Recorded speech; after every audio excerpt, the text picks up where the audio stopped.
This is Hino's Sport, bringing you that heat and that fire. All right, I want to talk about UFC, you know what I'm saying? And I want to talk about Jon Jones again, because I felt like I had to run this video back again. I know a lot of people are sitting here saying that, he's a cheater, he's he's an illegal, he's a guy that, abuses substance and things of that nature.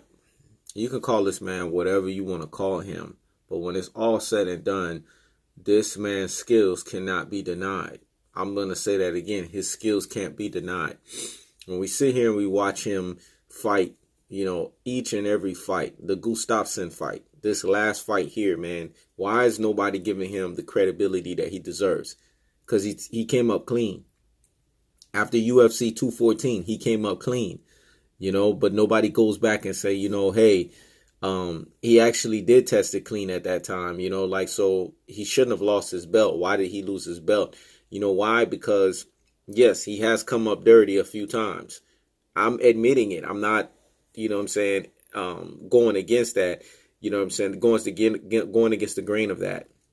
And I have excoriated him for that because I'm admitting it that, hey, you're a cheater. You cheated. And cheaters deserve what they get. Okay, it is what it is. There's no two ways around it. But stop acting like this man does not have skills, man. And the reason why Daniel Cormier is trying to pressure him into the heavyweight division is because he's more comfortable there. His fat ass can't make weight to go back to the lightweight division. That's all that is. And when folks are sitting there saying, well, he can't beat Daniel Cormier at the heavyweight division. First and foremost, Daniel Cormier need to do a third fight at light heavyweight with Jon Jones because Jon Jones has beaten this guy twice. And when people sit here and say, well, Jon Jones did not win the first fight, are you kidding me?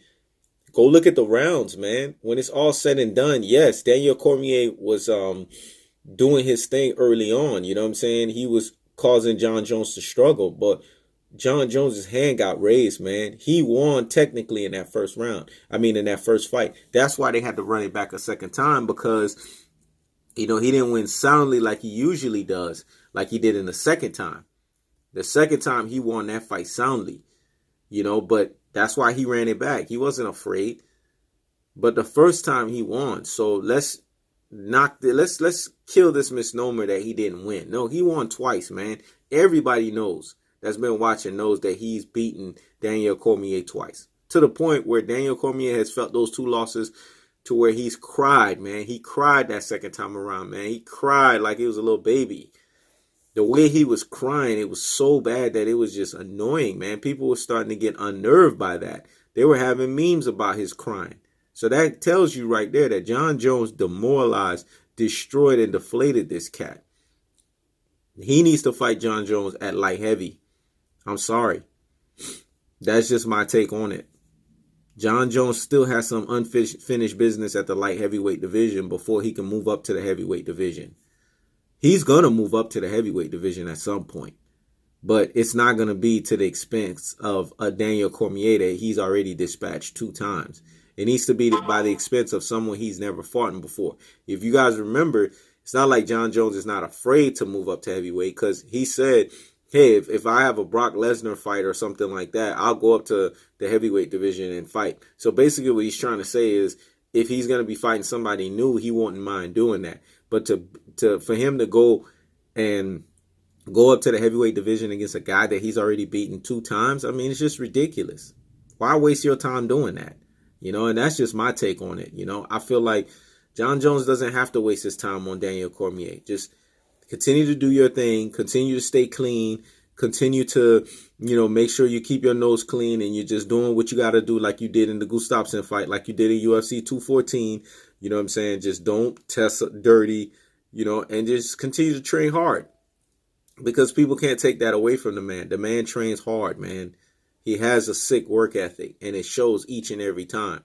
His mixed martial arts skills are second to none. He is, to me, the greatest mixed martial artist. He's like Barry Bonds, we all know they've taken stuff, but we can't deny, like in baseball, you can't deny hand and eye coordination. In MMA, you can't deny his mixed martial arts disciplines, man. His skills are off the charts. they can't be denied. And when folks sit here and try to deny it, it's just ridiculous. You could see why Jon Jones looked up to the likes of Anderson Silva. That was a good person, a good role model to look up to, because he not only matched this man as greatest mixed martial artist, but he surpassed him. You know, hey, there's nothing wrong with modeling the greatest prior to you, man. Look at Kobe Bryant. He modeled MJ. You know, when you model somebody like that, it forces you to have that standard about yourself. And it says a lot about you and your character, and you know, how much work you put in the octagon, you know, each and every single day, you know, going in there, just making sure that you're ready. I'm sorry, man. This man is ready, man.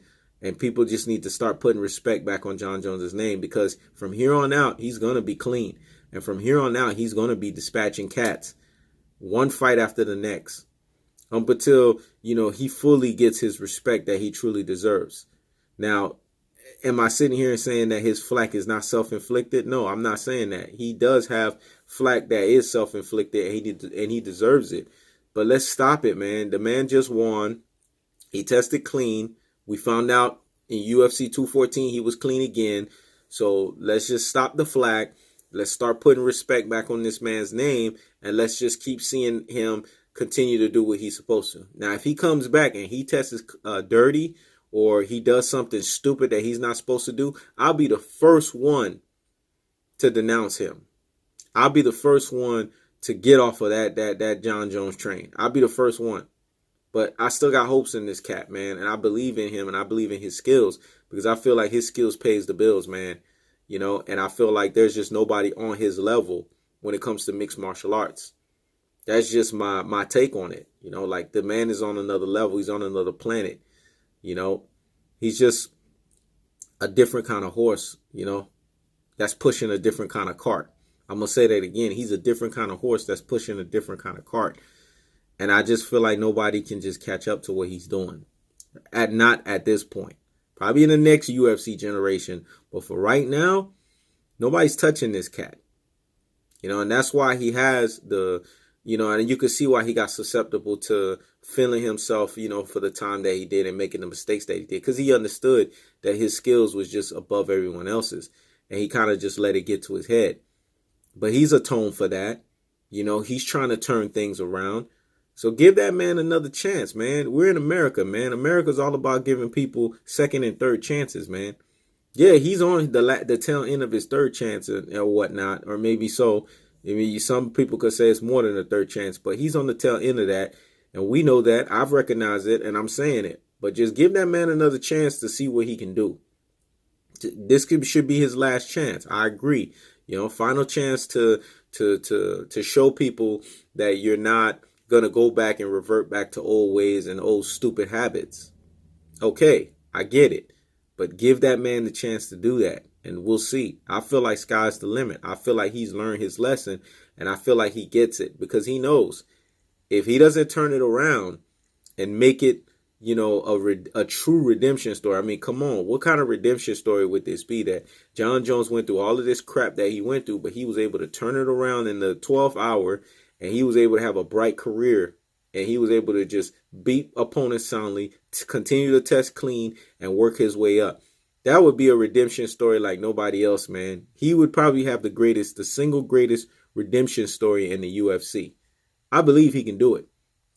You know, I believe in him, man, because I've been watching him for a number of years now, and I just feel like his skills are second to none, and his skills are what people should study when they watch the UFC. Kind of like Anderson Silva prior to him. People were studying Anderson Silva videos to see how he was just so much better than the opposition. It's the same thing with Jon Jones, man. He's so much better. You've put him in the octagon with so many different legends of the past, current legends, and those that, you know, are up and coming, man. And he's dispatched every single one of them.